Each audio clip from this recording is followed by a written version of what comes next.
네, 오늘 말씀의 제목은 하나님이 함께 하시다라는 제목으로 오늘 수요일 한번 말씀을 배워봤으면 좋겠습니다. 아, 여러분은 형통을 무엇이라고 생각하십니까? 보통 형통하다라고 생각을 하면 어, 뭐든지 잘 풀리고 일이 내 뜻대로 되어가는 것이라고 그렇게 보통 생각을 합니다. 한마디로 세상에서 말하는 형통은 잘 되는 것, 성공을 말하는 것입니다. 그런데 오늘 본문에 나오는 요셉의 이야기를 보고 있으면 어, 세상적으로는 형통한 자의 삶은 아닌 것 같습니다. 노예로 팔려갔고 보디발의 아내로부터 모함을 당해서 감옥에 gat히는 스토리입니다. 그렇다면 성경은 왜 이런 요셉을 향해서 형통한 자라고 계속해서 말씀하고 있는 것일까요? 성경이 말하는 형통은 하나님이 함께 하심 그 자체가 형통이라고 말하고 있습니다. 아, 미국의 한 그룹의 유명한 회장인 아, 베스 존스라는 사람이 있는데 그 사람이 자신의 책에서 이렇게 어, 고백을 했습니다. 예수님의 성공에 대한 정의는 바로 하나님의 뜻대로 하시는 것이었다. 라고 자신의 책 최고 경영자 예수라는 책에서 이렇게 고백하는 것을 보았습니다. 이 말처럼 성공은 하나님의 뜻대로 하는 것입니다. 형통의 뜻이 성공이라고 한다면 그렇다면 형통은 하나님의 뜻대로 하는 것입니다. 그런데 우리는 종종 하나님이 나와 함께 하신다는 사실을 머리로는 알고 있지만 우리 삶에서 그 사실을 실제로 누리지는 못하는 것 같습니다. 하나님이 나와 정말 함께 하고 계신지 의문이 생기기도 합니다. 하지만 하나님은 언제나 하나님 나라 백성과 함께 하시고 형통한 길로 인도하신다고 말씀하십니다. 요셉은 바로 하나님과 함께 동행했기 때문에 형통한 삶을 살 수가 있었습니다. 그래서 그는 모든 순간순간마다 하나님과 함께 동행하는 삶을 살았다는 겁니다. 그랬기 때문에 요셉이 고난 속에 있었지만 하나님 나라가 그에게 나타날 수 있었습니다. 네, 먼저 창세기 39장 1절에서 6절까지 본문 한번 보겠습니다. 아, 네. 창세기 37장 이후의 역사는 어, 요셉이 중심 인물이 되어서 이끌어 나가는 야곱의 가족, 그러니까 이스라엘의 12아들에 대한 이야기입니다. 이 요셉의 이야기는 단순히 하나님께 순종해서 애굽의 총리가 되었다는 것을 말하는 것이 아닙니다. 이 이야기의 목적은 믿음의 사람 요셉을 통해서 하나님의 상속자 이스라엘의 가족들을 보존하시고 세상을 위한 복의 통로가 되게 하시려는 그러한 하나님의 섭리를 보여주는 것입니다. 네, 이것은 요셉이 후에 형들에게 말한 데서 정확하게 표현이 됩니다. 네, 우리 함께 한번 창세기 45장 7절에서 8절 말씀 한번 네, 있는 구절입니다. 한번 PPT 보시고 한번 읽어보겠습니다.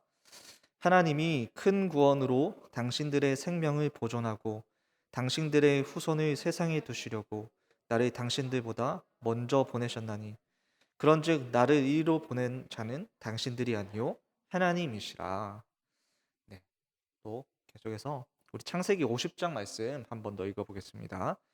두려워하지 마소서 내가 하나님을 대신하리이까 당신들은 나를 해하려 하였으나 하나님은 그것을 선으로 바꾸사 오늘과 같은 많은 백성의 생명을 구원하게 하시려 하셨나니.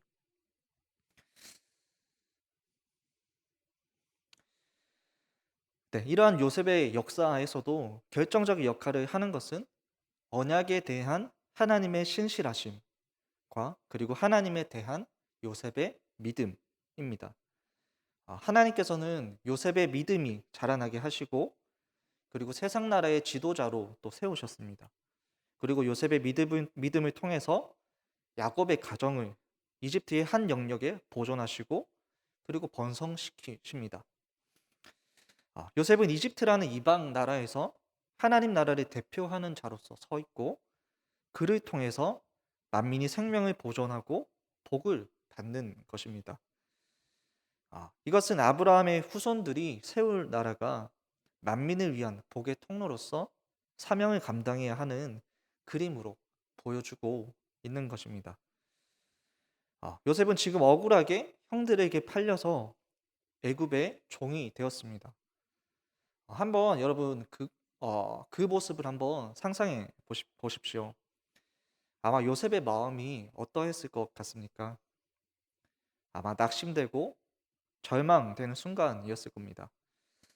요셉은 그럼에도 불구하고 노예로 팔려간 애굽에서 하나님 나라의 백성으로 살아가기 위해서 최선을 다해서 노력했습니다. 우리도 마찬가지입니다. 우리에게도 주어진 이 현실들은 다 이해하려고 해도 이해가 되지 않는 현실입니다. 이해가 되지 않습니다. 때로는 하나님이 나와 정말로 함께 하시는지에 대한 의심이 크게 듭니다. 하지만 그때 우리는 감정에 따라서 흘러가는 것이 아니라 언제나 하나님 나라의 백성과 함께 하시겠다고 약속하셨던 하나님의 말씀을 우리는 붙잡고 신뢰해야 한다는 겁니다. 하나님은 언제 어디서나 우리와 함께 하시는 분이십니다. 그래서 우리는 우리의 모든 순간이 하나님과 함께 동행하고 있음을 인정해야 하고 또한 하나님과 동행하는 삶을 우리가 선택을 해야 한다는 것입니다. 우리가 요셉의 삶을 한번 보도록 하겠습니다. 요셉은 보디발의 집에 노예로 팔려갔습니다. 그리고 그곳에서 노예의 삶을 시작했습니다. 하나님께서는 요셉에게 꿈을 꾸게 하셨는데 두 번이나 꿈을 꾸게 하셨습니다. 근데 그 꿈은 요셉이 자신이 억지로 자의로 꾼 꿈이 아니라 하나님께서 허락하신 꿈이었습니다. 요셉은 하나님께서 꿈을 두 번이나 그렇게 꾸게 하셨기 때문에 꿈에 대한 기대가 있었고 설레임이 있었을 것입니다. 하나님께서 꾸게 하신 그 꿈이 조만간 이루어질 것이라고 믿었습니다. 하지만 요셉의 그런 기대와는 반대로 현실은 달랐습니다. 그는 애굽의 종으로 팔려오면서 잊지 못할 상처를 받게 됩니다. 종종 제가 TV를 보게 되면 일제강점기 시절에 대한 역사가 종종 나오는 것을 볼 수가 있습니다. 그때 일제강점기 시절에 일본의 노예로 끌려가서 강제 노역을 당해서 돌아가신 분들을 보게 됩니다. 그분들의 사연을 보다 보면 일생을 들여다보면 정말로 억울한 마음까지 개인적으로 그렇게 듭니다. 이처럼 다른 타국에서 노예로서의 삶을 살아간다는 것은 정말로 상상하지 못한 억울한 일을 당하는 것이고 죽도록 고생만 하다가 결국에는 죽음이라는 최후를 맞이하는 것을 의미합니다. 아마 요셉의 삶도 그러했지 않을까 생각을 해봅니다. 대단히 억울하고 절망적입니다. 그러나 성경은 놀랍게도 이 절망이 가득한 그 순간 속에서도 하나님이 요셉과 함께 하시고 그래서 그는 어디서나 형통하게 되었다라고 말하고 있습니다. 정말 세상적으로 보면 형통한 부분이 하나도 없습니다. 타국에서 노예 생활을 하고 있습니다. 그에게 무슨 형통이 있는 것일까요? 성도에게 있어서 하나님의 형통하심이란 바로 하나님께서 언제 어디서나 그와 함께하고 계신다는 사실에 있습니다. 비록 상황이 지금 힘들지만 그 상황 가운데 하나님이 일하시는 것이고 그 일하실 것을 믿는 믿음이 미래의 소망을 준다는 것입니다. 우리가 옛날에 많이 부르셨던 내일 일을 잘 몰라요라는 찬양 아실 겁니다. 그 찬양의 가사처럼 우리는 내일 일을 알지 못합니다. 지금 우리의 현실이 고난이고 눈물일지라도 그 눈물이 때로는 하나님 나라를 예비하는 과정이라는 것을 고백할 수가 있다는 것입니다. 우리가 오늘을 살아갈 때 오늘을 제대로 이해하지 못하고 그것들을 흘러 지나갈 수도 있겠지만 시간이 지나고 또 지난 다음에 그 삶들을 되돌아보면 바로 이때를 위함이라는 것을 그때 하나님께서 그렇게 나에게 행하셨다라는 것을 고백하고 감사하게 된다는 것입니다.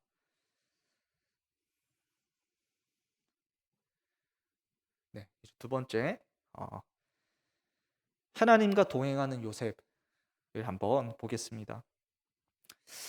그래서 하나님이 나와 함께 하실까라는 의심이 드는 순간에도 우리가 선택해야 할 것은 하나님에 대한 의심이 아니라 그 순간에서도 하나님과 동행하기로 결단하는 믿음이 바로 필요하다는 것입니다. 그럼 요셉을 한번 보시면 노예의 삶을 살아가면서도 믿음을 지키며 살아갔습니다. 그리고 사람보다 하나님 앞에서 살기 위해서, 의로움을 지키기 위해서 그렇게 살아갔습니다. 노력하면서 살아갔습니다.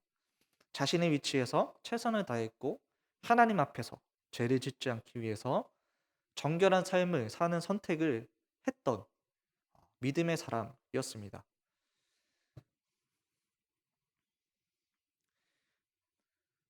네, 그림은 요셉과 보디발의 아내입니다. 보디발의 아내는 그러한 요셉의 어, 준수함을 보게 되었습니다. 그리고 날마다 요셉을 유혹합니다. 요셉의 나이는 10대에서 20대로 이제 접어드는 나이였는데 이러한 요셉에게 유혹은 견디기 어려웠을 것입니다. 무엇보다도 주인의 눈에 들게 되면 더 편안하고 더 성공적인 삶을 누릴 수 있는 세상적으로 성공할 수 있는 이 유혹을 이겨내기가 어려웠을 것입니다. 하지만 요셉은 그 유혹들을 이겨냅니다. 아, 우리 말씀 9절 한번 9절 말씀을 한번 읽어보겠습니다. 이 집은 나보다 큰 이가 없으며 주인이 아무것도 내게 금하지 아니하였어도 금한 것은 당신뿐이니 그의 아내임이라. 그런즉 내가 어찌 이 큰 악을 행하여 하나님께 죄를 지으리까. 네, 이 9절 말씀을 보시면 요셉의 마음을 잘 알 수가 있습니다. 요셉은 사람 앞에 서 있지 않고 하나님 앞에 서 있습니다. 하나님 앞에서. 그래서 이 유혹 속에서도 하나님의 관점에서, 그래서 이 유혹도 하나님의 관점에서 보면 형통이 아닌 죄악입니다. 요셉은 세상에서 편하고 부유한 삶을 성공을 선택하기보다는 하나님과 동행하는 삶을 선택했습니다. 요셉이 이러한 믿음의 선택으로 인해서 큰 유혹에서 벗어날 수 있게 된 것입니다. 우리도 마찬가지로 우리에게도 이러한 믿음의 결단이 필요하다는 겁니다. 우리는 세상을 살아가다 보면 타협하고 싶고 양보하고 싶은 게 너무나 많습니다. 그 조그만 것 하나만 타협하면 편해지고 모든 것이 성공할 기회가 생기기 때문입니다. 세상의 모든 유혹들을 이겨낸다는 것은 말처럼 쉬운 것이 아닌 것 같습니다. 그러나 우리에게는 믿음의 결단이 필요한 것입니다. 그래서 우리에게는 믿음의 결단이 필요합니다. 조금 어려워도 하나님의 길을 선택하는 것이고 하나님 앞에 거룩한 삶 그리고 죄를 짓지 않으려는 그러한 믿음의 결단입니다.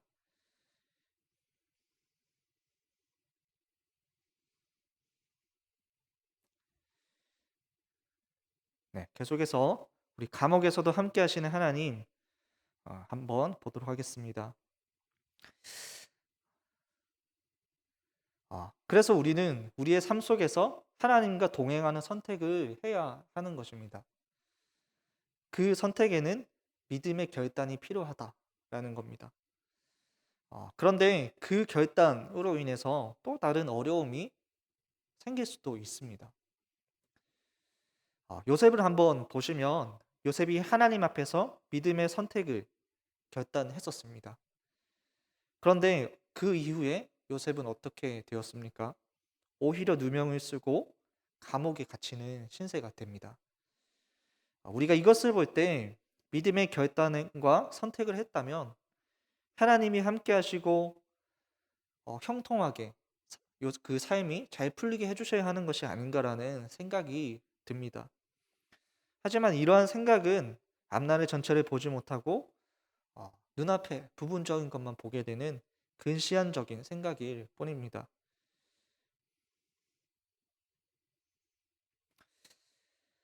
우리는 단순하게 무엇이 하나님 앞에 옳은 것인지, 그리고 어떻게 하면 하나님과 동행하는 삶인지를 생각하면서 하나님과 동행하는 삶을 선택할 수 있도록 기도와 말씀으로 우리 자신을 연단해야 합니다.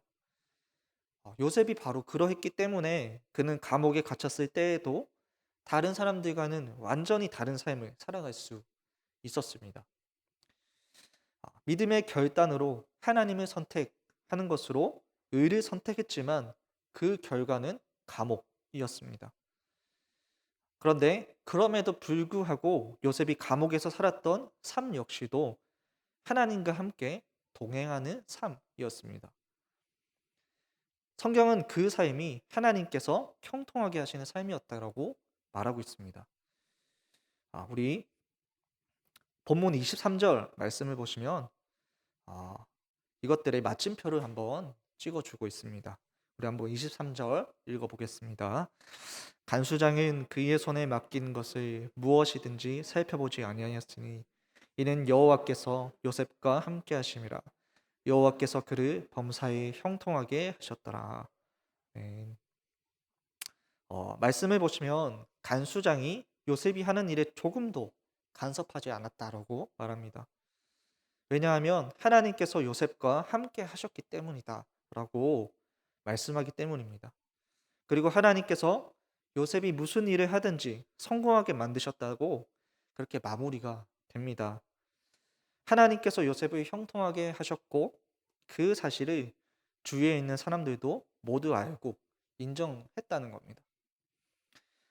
요셉이 비록 억울하게 감옥에서 지내야 하는 그 현실의 의미를 전혀 알지를 못하고 이해하지도 못했겠지만 본문은 다시금 중요한 사실을 알려주고 있습니다. 우리 20절 말씀을 한번 읽어보도록 하겠습니다. 이에 요셉의 주인이 그를 잡아 옥에 가두니 그 옥은 왕의 제수를 가두는 곳이었더라. 요셉이 옥에 갇혔으나. 네, 말씀을 보시면 보디발이 요셉을 잡아서 감옥에 가두었습니다. 가두었는데 그 감옥이 왕의 제수들을 넣는 곳이었다라고 말하고 있습니다. 하나님께서 감옥에 있는 요셉을 형통케 하신 것을 볼 수가 있는데요. 요셉이 왕의 제수를 가두는 감옥에 갇혔습니다. 그리고 그곳에서 꾸준히 들어오는 왕의 제수들을 만날 수가 있었습니다.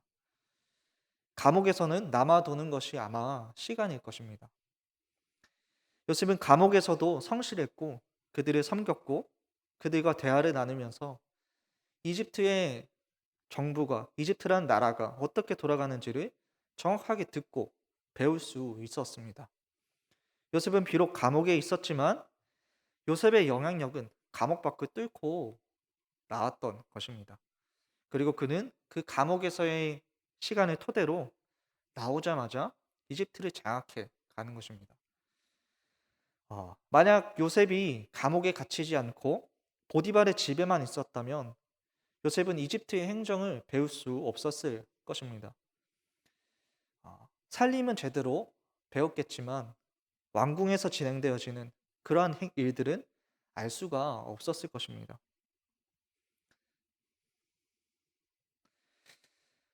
왕의 제수를 가두는 곳에 감옥에 갇혔다는 것이 요셉에게는 무엇을 의미하는지 요셉은 알 수 없었을 것입니다. 하지만 요셉의 그 감옥 생활은 하나님께서 이루시고자 했던 꿈을 신속하게 이루는 길이 되었습니다. 단순히 감옥에 갇힌 것이 고통의 시간이라고 생각을 했을지도 모르겠지만 이 감옥에서의 시간이야말로 하나님께서 요셉을 이끄시고 또 그로 하여금 하나님께서 허락하신 꿈을 이루는 지름길과 같은 길이었음을 알게 되는 것입니다. 네, 그래서 참 하나님의 백성은 하나님의 형통하심을 신뢰하며 하나님과 동행하기로 결정한 사람입니다. 아, 물론 아까도 말씀드렸듯이 이 믿음의 결정을 하거나 하나님이 함께 하신다고 해서 우리 삶에 인생의 고난이 없어지는 것은 아닙니다. 대신 고난이 올 때 그것이 하나님의 크고 놀라운 계획의 한 일부분이라는 것을 기억하게 되는 것입니다. 오늘 여러분에게 닥친 어려움과 유혹이 있으십니까? 어떤 유혹과 어려움이 와도 하나님 편에 서 있겠다라고 결단했으면 좋겠습니다. 고난 중에 있을 때에도 하나님이 나와 함께 하신다라는 것을 믿으시기를 바랍니다. 하나님 나라의 백성이 누리는 복은 하나님과 동행하는 것입니다. 우리가 어떠한 상황이 있을지라도 하나님은 우리와 함께 하신다라고 그렇게 말씀하셨습니다. 그리고 하나님의 뜻에 따라서 우리는 우리의 길을 인도하십니다. 그래서 우리가 비록 현재는 우리 앞에 놓여져 있는 현실이 이해할 수 없다 할지라도 결국 우리를 향한 하나님의 계획은 이루어진다라는 것입니다. 한번 마지막으로 정리를 하면 하나님은 어려움에 처한 하나님의 백성과 함께 하신다는 것입니다. 그리고 하나님의 백성은 어려움 중에서도 하나님과 동행하는 삶을 선택한다는 것입니다. 그리고 최악의 상황에서도 하나님은 하나님의 백성과 함께 하신다는 것을 기억해야 한다는 것입니다. 현재의 삶을 온전히 이해할 수 없다 할지라도 하나님께서 결국 우리와 함께 하시고 우리를 통해서 하시고자 하는 크고 놀라운 일들을 완성해 가실 것임을 신뢰하시기를 바랍니다. 그래서 오늘 우리의 삶 가운데서 그것들을 기억하시며 묵묵히 어려움들을 견뎌내시고 인내하심으로 승리하시는 여러분 되시기를 바랍니다.